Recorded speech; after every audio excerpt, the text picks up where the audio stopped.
હાલો ખેડૂત મિત્રો, જોઈ લ્યો જીજી 39 કઈ રીતના સુયા બેઠે છે, કઈ રીતનો પ્લાન્ટનો ગ્રોથ થાય છે. આ છોડ આપણે ઉપાડીએ.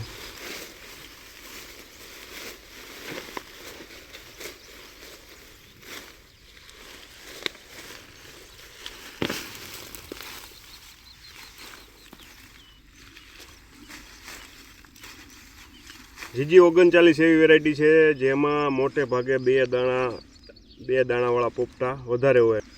ઉબડી વેરાયટી હોવાથી મૂળની આજુબાજુ જ પોપટાની બેઠક થાય છે, જેથી કરીને હાર્વેસ્ટિંગમાં ઉપાડવામાં મગફળીમાં ખૂબ સારું રહે છે. તૂટવાનો પ્રશ્ન નથી રહેતો કેમ કે નજીક જ હોય છે.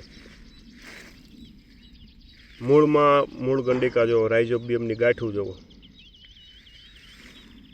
ખૂબ જ મજબૂત છોડ છે અને ખૂબ જ મજબૂત થડ.